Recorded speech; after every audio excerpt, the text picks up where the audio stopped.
Well, wouldn't that have been a little easier to try to come up with a plan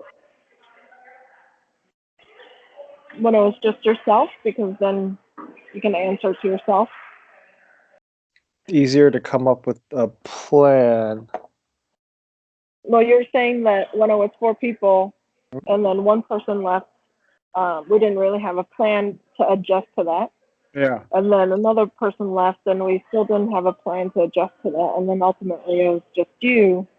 Um, so I think it would have been like a little easier, or to create a plan once it was No, I just one think person. no, I think this really directly ties into the burnout article that Matt and Ben did. So I guess like when one person left, the three of us just kind of took on their responsibilities, and then some of those responsibilities just completely went to the wayside.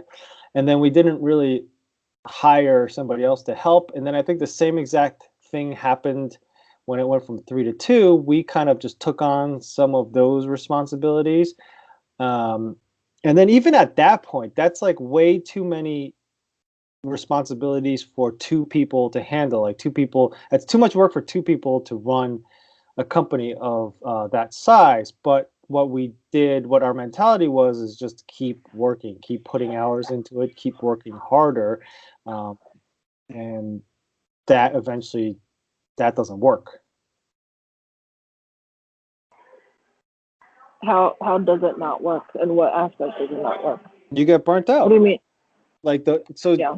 three What does people that doing feel the like? work, three people doing the work of four, and then two people doing the work. Well, it's like three people doing the work of three and a half because we some things dropped out, and then it was kind of like two people doing the work of four, and then there's one person doing the work of two and a half. Whatever the specifics are is not important.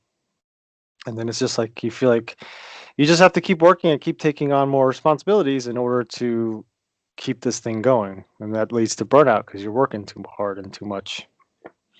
I guess I wanted to define like what burnout means to you. Um, okay, let's do this. How did you? So what was your day like when you were at the moment, in those moments where you felt the most burnt out? What Hmm. were your days like? How did it start? How did those days start?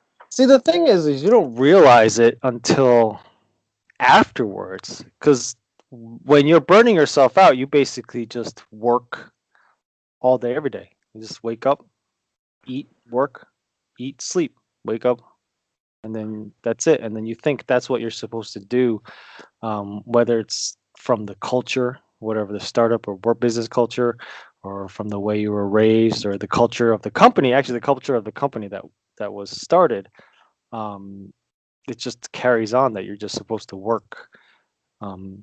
Sleep for 8 hours a Yeah, day and work for 16. And then so yeah, that's what does the burnout. And then at some point you physically cannot do that anymore. yeah, And then you learn that that is burnout after you've already done it. And that's kind of like yeah.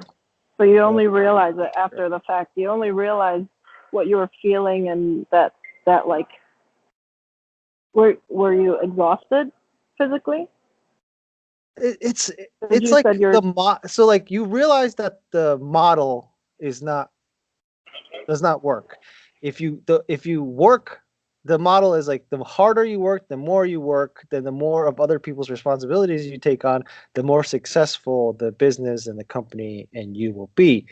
And then that doesn't work because when you're burning yourself out, you're actually making yourself less and less capable and less productive. So you're just diminishing your own capability and productivity by working so much.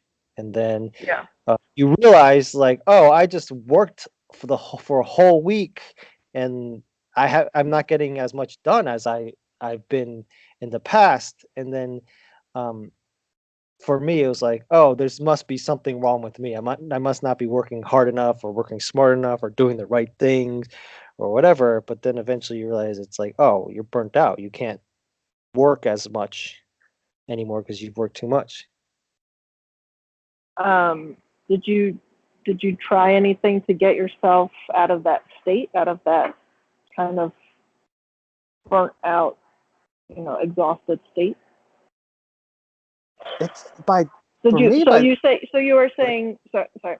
So you were saying like you didn't realize that was what was happening to you yeah, until it's too until late. the very Yeah, end. yeah. And once you reached that point, once you came to the realization, did you know, or so what happened once you came to that realization? I guess. I started investing time and energy in myself, in Okay.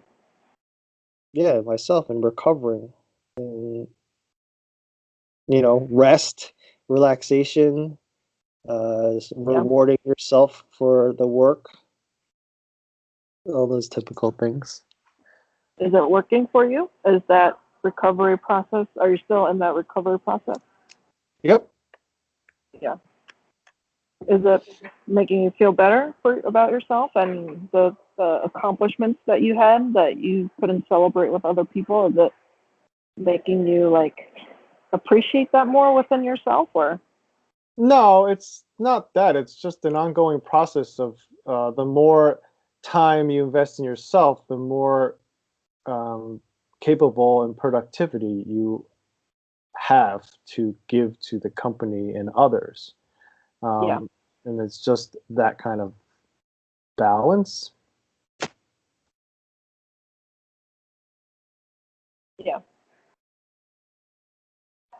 And an Do you important thing think I you? think that accelerated that is tying your identity and self-worth to the success of something that goes up and down, like a business. Yeah. Yeah. Did you And used to that, do that? yeah, yeah, like when it's like self-reinforcing. When all you do and have is work, you're tying your self-worth to that business. So if the business is successful, you feel successful. If the business doesn't do well or something goes wrong, then you feel like you're a failure as a person. And that's a very unhealthy and dangerous model as well. I guess these are like two different models Yeah, that I'm seeing. it is. How did you get out of that mindset? How did you get out of the mindset of like untying yourself from the business? The initial, I mean, I've always had this like feeling that, I mean, it's all related to the New York tech startup quote unquote scene or whatever. Mm-hmm. I mean, I always had inclinations that some of these, um, some of the aspects of that whole environment and culture were unhealthy. Yeah. And I think is the start of untying my identity to it was that realizing like, oh, there's a lot of great things about startups and VC investment and technology and all that other things, but then there's bad things as well, and then realizing that you don't have to take all of it, just decide for yourself what the good parts are, what the bad parts are, and then what parts of that culture you want to apply to yourself and to your personality and what's important to you. um, and I think that is what started the realization that you have your own identity and self-worth separate from a company, deciding what Yeah. parts of a culture that fits your personality and are important to you and what are unhealthy and not important to you.